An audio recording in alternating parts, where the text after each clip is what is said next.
Hello everyone, welcome back to my channel. তোমাদের সাথে আজকে আমি শেয়ার করব আমার ছোট্ট সত্রিকের সারাদিনের রুটিন। তো ও মোটামুটি 9টা, 9:30, 10টা, কোনো সময় আজকে যেমন 10টায় ঘুম থেকে উঠেছিল, কিন্তু অন্য দিনও 8টা, 8:30টার মধ্যে উঠে যায়। এরপরে ওঠার পরে আমি ওকে এখন কয়েকদিন ধরে ব্রাশ করানোর হ্যাবিটটা শুরু করেছি। তো এখানে আমি শ্যুট করতে গেছিলাম, কিন্তু ভালো মতো শ্যুট হয়নি। তো ক্যামেরাটা ঠিক আমার ধরে দেওয়ার কেউ নেই বলে ঠিকঠাক আমি দেখাতে পারিনি। যাই হোক, এখানে ওকে আমি লাভল্যাপের একটা কোলগেট দিয়ে ব্রাশ করাই। এটা আমি ফ্রি পেয়েছিলাম, ওর একটা গাড়ি অর্ডার করেছিলাম, সেখানে দেখলাম ও বেশ এনজয় করে এই ব্রাশ করা জিনিসটাকে। ও নিজের থেকে ঘুম থেকে উঠলে পরে আমাদের দেখলে ব্রাশ করতে যায়। ওর এই অভ্যাসটা ছোটোর থেকে, ও নিজেও ব্রাশ করে। ব্রাশ করো, ও ভালোবাসে। এরপরে আমি ওকে ব্রেকফাস্ট করাই। ব্রেকফাস্টে কোনো দিন আমি সুজি দিই, কোনো দিনও মুড়ির গুঁড়োও দিই। সেরেলাকটা আমি কমই দিই ব্রেকফাস্টে, সুজিটাই আমি বেশিরভাগ দিই, বা ওটসের খিচুড়িও কোনো সময় আমি ওকে করে দিই। সুজিটা আমি নর্মালি এমনি সেদ্ধ করে তারপরে আমি দুধ মিশিয়ে, ও যেই দুধটা খায় সেটা আমি ওকে দিয়ে দিই। ও সুজিটা খেতে ভালোবাসে, মুড়ির গুঁড়াটা আগে খেতে ভালোবাসতো, এখন মুড়ির গুঁড়াটা খেতে অত ভালোবাসে না বলে ওকে মুড়ির গুঁড়াটা এখন একটু আমি কমই দিই। খাওয়ার সময় মানে ডিস্টার্ব তো একটু করেই, সব সবাই খেতেও চায় না। ওকে এই সব দেখিয়ে ভুলিয়ে বালিয়ে একটু খাওয়ার একটু ঝামেলা তো আছেই। আর সব বাচ্চাদেরই আই থিঙ্ক খাওয়ার ঝামেলা একটু থাকেই। তারপরে দেখতেই পাচ্ছ ও ফু ফু করে সারা গায়ে ওর সব করে। তারপরে ওকে পরিষ্কার করে ড্রেস চেঞ্জ করে ও এই সময়টা একটু খেলে। আমি সাথে ওকে স্নান করাই না। ওর এই পুতুলটা ওর ফেভারিট। এর মধ্যে ওর বাবা এসেছিলো, ও বাবার সাথে বাইকে করে ঘুরতে যাবে।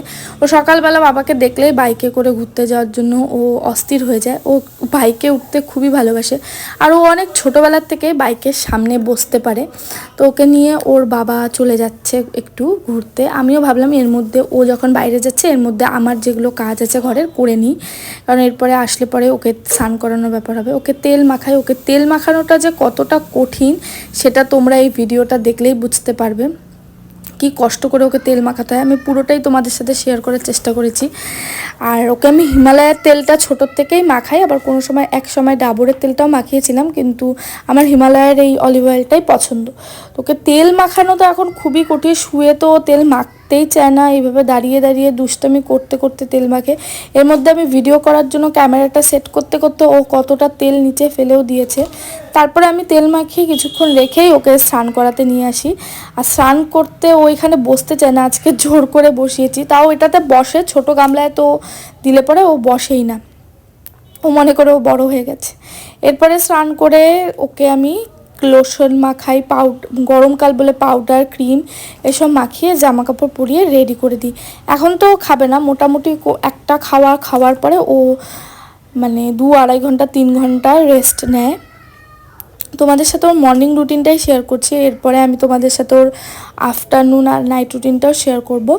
এরপরে ওকে জামা কাপড় পরিয়ে দিই আমি। আর ওকে এইভাবে রেডি করাটাও আমার পক্ষে খুবই মুশকিল, কারণ ও প্রচণ্ড দুষ্টামি করতে থাকে ওকে রেডি করতে থাকলে। কিন্তু আজকে মানে এইসব দেখিয়ে চুপচাপ এমনি শুয়েছিল, নাহলে শুয়ে থাকেই না। ওকে যে জামা কাপড় পরানো, কিছু মাখানো যে কতটা কঠিন তোমাদের বলে বোঝাতে পারবো না, দেখালেও পারবো না, বোঝাতে পারছি না। যাই হোক, ওকে শুয়ে আজকে ও রেডি হয়ে গেছে। তারপরে ওকে আমি রেডি করে ও তারপরে খেলে আর ঘুমায়, যদি তো ঘুমায়। এখন যদি খাওয়ার ব্যাপার থাকে তাহলে ওকে আমি চেষ্টা করি একবারে ভাত খাইয়ে ঘুম পাড়ালে, তাহলে পরে অনেকক্ষণ ঘুমায়। কিন্তু যেহেতু আজকে দেরিতে করে ঘুম থেকে উঠেছে, ও সুজি খেয়েছে, তার জন্য এখন ভাত খাবে না। ও অল্প খেলে তারপরে ঘুমিয়ে পড়বে। ও যখন ঘুমাবে তার মধ্যে আমি কাজটা সেরে নিই। তারপরে রেডি করে ওর গাড়ি দিয়ে খেলতে থাকে, বসে থাকে। দেখো দুষ্টামি তো চলতেই থাকে। এরপরে কাজলটা নিয়ে ও ফেলে দেয় নিচে, ও সব এখন ফেলে। এরপরে আমি ওকে ঘুম পাড়িয়ে দিয়েছি। কেমন লাগলো ব্লগটা জানিও আমাকে।